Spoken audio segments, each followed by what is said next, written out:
이것은 스승의 목소리이다. 외침과 어루만짐이다. 이 목소리가 회개하기를 원치 않는 사람들에게 말할 때에는 외침이 되고, 비록 불완전하더라도 하느님과 그분의 말씀을 찾아내려는 착한 뜻을, 하느님과 그분의 말씀을 찾아낸 다음에는 자기를 거룩하게 하려는 착한 뜻을 가진 사람들에게 말할 때에는 어루만짐이 된다. 이 사람들에게는 말씀이 친구의 어루만짐이 되고 예수의 축복이 된다. 101. 골짜기의 백합 410 1946년 4월 8일 사도들의 무리는 평야를 뒤로하고 산들과 계곡들 사이에 기복이 심한 길을 따라 예루살렘을 향하여 가고 있다. 여정을 단축하기 위하여 그들은 큰 길로 가지 않고 인적이 드물고 험난한 아주 빠른 지름길을 택하여 걷고 있다. 지금 그들은 물이 풍부하고 작은 꽃들이 많은 초록빛 계곡의 바닥에 있다. 거기에는 향기로운 꽃들도 아주 많이 있는데 타데오는 그 꽃들을 골짜기의 백합들이라고 부르는 것이 지당하다고 말하며 연약하면서도 강인하고 은은한 향기가 나는 그 꽃의 아름다움을 찬미한다. 그렇지만 이건 물구나무선 백합이야. 이 꽃들은 위를 보지 않고 아래를 보잖아. 토마스가 말한다. 이 꽃들은 얼마나 눈꽃만하지. 우리에게는 더 화려한 꽃들이 많이 있어. 나는 사람들이 왜 이 꽃을 그토록 찬양했는지 이해할 수 없어. 유다가 피어있는 은방울꽃 한 무더기를 후려치며 멸시하듯이 말한다. 안 돼, 왜 그래? 이 꽃들이 얼마나 우아한데 그래. 안드레아가 가엾은 꽃들을 보호하기 위하여 개입한다. 그는 몸을 숙여 부러진 꽃줄기들을 줍는다. 이건 다름 아닌 건초처럼 보여. 용설란이 더 아름다워. 그건 위엄있고 당당하잖아. 하느님께 어울리고 하느님을 위하여 드릴 만한 꽃이야. 나는 이 작은 꽃뿌리들에서 하느님을 더 많이 보네. 이것들이 얼마나 우아한지 보게. 톱니 모양이다. 아주 오목하고. 이 꽃들은 설화석고나 아주 작은 손으로 가공한 순수한 밀랍 같아. 그런데 이것들을 만드신 분께서는 무한하신 분이야. 오, 하느님의 능력이지. 안드레아는 꽃들과 창조주의 완전을 묵상하며 관조하느라고 거의 황홀경에 빠져 있다. 자네는 신경증을 앓는 가련한 작은 여자 같은 애. 가리옷의 유다가 사악하게 웃으며 놀린다. 아니야, 나는 금세공사이기 때문에 이런 일의 전문가인데 사실 나도 이 줄기들은 완전하다고 보네. 금속으로 이것들을 만들기는 용설란을 만들기보다 더 어렵거든. 이 사람아, 장인의 솜씨를 드러내는 것은 무한히 작은 물건이라는 것을 알아야 해. 안드레야, 줄기 하나를 이리 주게. 그리고 딱 뿌린 눈을 가지고 거창한 것만을 찬미하는 자네는 이리 와서 살펴보게. 어떤 장인이 이것들처럼 가볍고 완전한 잔을 만들어 아래 바닥 부분을 작은 황공들로 장식하고 이것들을 이렇게 우아하게 휘어진 선세공으로 줄기와 연결할 수 있겠나. 이건 경탄할 만한 것이야. 토마스가 말한다. 오, 우리 가운데 얼마나 많은 시인들이 일어났는지. 토마스, 자네마저 이렇게. 나는 바보도 가련한 작은 여자도 아니고 자네도 알다시피 한 예술가, 감수성이 예민한 예술가야. 나는 그게 자랑스러워. 선생님, 이 꽃들이 선생님 마음에 드십니까? 토마스가 아무 말 없이 줄곧 듣기만 하시는 예수님을 부른다. 나는 모든 피조물을 다 좋아한다. 하지만 이 꽃들은 내가 특히 좋아하는 것들에 속한다. 왜요? 몇몇 사도들이 묻는다. 동시에 유다도 묻는다. 그럼 선생님께서는 독사들도 좋아하시나요? 이렇게 말하면서 그가 웃는다. 그렇다. 독사들도 쓸모가 있다. 무슨 용도예요? 여러 사람이 묻는다. 무는데 하하하. 유다가 무례하게 웃으며 말한다. 그럼 자네는 독사들을 굉장히 좋아하겠구먼. 타데오가 아주 분명한 암시로 유다의 웃음을 비꼰다. 이번에는 다른 사람들이 그 재치 있는 말로 인하여 웃는다. 예수께서는 웃지 않으신다. 그분께서는 오히려 창백하고 침울하시다. 그분께서는 그분의 12 사도들을 바라보시고 특히 한 사람은 분노에 차서 다른 한 사람은 엄한 표정으로 서로를 쳐다보고 있는 두 적대자를 바라보신다. 그분께서는 유다에게 개별적으로 대답하시고 동시에 모든 사람에게 대답하신다. 하느님께서 그놈들을 만드셨다면 그건 그것들이 유익하다는 뜻이다. 악만이 확실히 전적으로 해롭고 악이 자신들을 무는 것을 허용하는 사람들은 불행하다. 악에게 물린 결과들 중에 하나는 악으로부터 선을 구별하지 못하는 무능력이고 그 결과 악한 것들을 향하여 길을 잃은 이성과 양심의 일탈이 일어나고 영적 맹목이 뒤따른다. 시몬의 유다야, 이 영적 맹목으로 인하여 사람들은 사소한 것들 위에서도 빛나는 하느님의 능력을 보지 못하게 된다. 그분의 능력이 이 꽃에 쓰여 있다.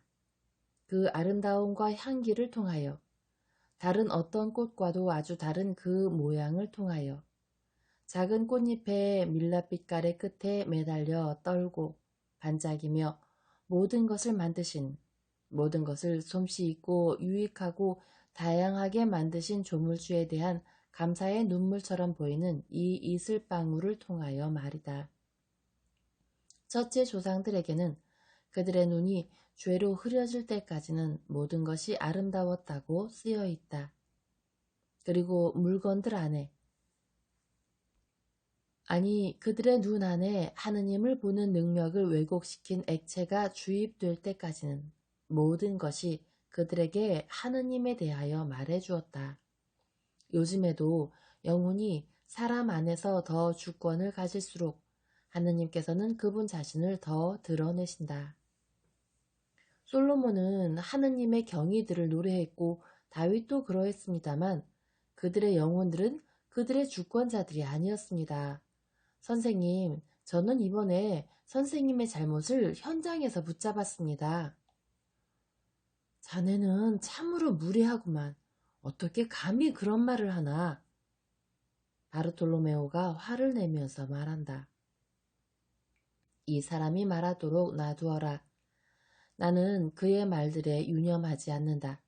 그것은 바람에 흩어지는 말들이고 풀과 나무들이 분개하지 않는 말들이다. 우리만이 그 말을 들었는데 우리는 그 말에 합당한 중요성을 부여할 줄 안다. 그렇지 않느냐? 우리는 더 이상 그 말을 기억하지 않는다. 젊은이들은 흔히 지각 없는 행동을 하지. 바르톨로메오야, 너는 그것을 동정해야 한다. 내가 왜 골짜기의 백합화를 선호하는지를 누군가가 물었다. 내 대답은 이렇다. 그것의 겸손 때문이다. 이 꽃의 모든 것이 겸손에 대하여 말한다. 이 꽃이 좋아하는 장소가 그렇고 이 꽃의 태도가 그렇다. 이 꽃은 내 어머니를 상기시킨다. 이 꽃이, 이토록 작은 꽃이. 그렇지만 이 꽃 한 송이가 얼마나 달콤한 향기를 풍기느냐. 주위에 있는 공기가 이 꽃으로 향기로워진다. 내 어머니께서도 말없이 겸손하고 알려지지 않으시고 알려지지 않은 채로 남아 계시기만을 바라신다. 그러나 그분의 성덕의 향기는 참으로 강하여 하늘로부터 나를 이끌어왔다. 선생님께서는 이 꽃에서 선생님 어머니의 상징을 보십니까? 그렇다, 토마스야. 그리고 선생님께서는 우리 조상들이 골짜기의 백합을 찬양할 때 그분을 예견했다고 생각하십니까? 그들은 그분을 다른 식물들과 꽃들, 올리브나무와 장미꽃에 비교했고 가장 온유한 짐승들인 맷비둘기, 집 비둘기와 비교했습니다. 알페오의 야고보가 묻는다. 그들 모두는 그들이 피조물 중에서 본 가장 아름다운 것들을 내 어머니께로 돌렸다. 그분께서는 참으로 피조 세계의 미의 여왕이시다. 만일 내가 어머니의 찬가를 불러야 한다면 나는 그분을 골짜기의 백합화, 평화의 올리브나무라고 부르겠다. 예수께서는 그분의 어머니를 생각하시며 명랑해지시고 얼굴이 환해지시며 혼자 계시기 위하여 발걸음을 재촉하신다. 계곡 안에 나무들이 연이어 있어 해를 가려주기 때문에 그들은 한낮의 더위에도 불구하고 계속 걸어간다. 잠시 후 베드로가 자기의 보폭을 늘려 선생님을 따라잡는다. 그는 작은 소리로 그분을 부른다. 우리 선생님, 그래 우리 베드로야. 제가 선생님과 함께 간다면 선생님께 방해가 되겠습니까? 아니다, 내 버사. 너는 무슨 말을 그리 급히 하고 싶기에 내 선생의 곁으로 오게 되었느냐? 질문이 한 가지 있습니다, 선생님. 저는 호기심이 많은 사람입니다. 그래서 예수께서는 당신의 사도를 보시며 빙그레 웃으신다. 그래서 저는 많은 것들을 알기를 좋아합니다. 우리 베드로야, 그것은 결점이다. 저도 압니다. 그러나 저는 이번에는 그게 결점이 아니라고 생각합니다. 만일 제가 마땅치 않은 어떤 것이나 악한 짓들을 알기를 원한다면 그런 경우에는 그게 결점일 겁니다.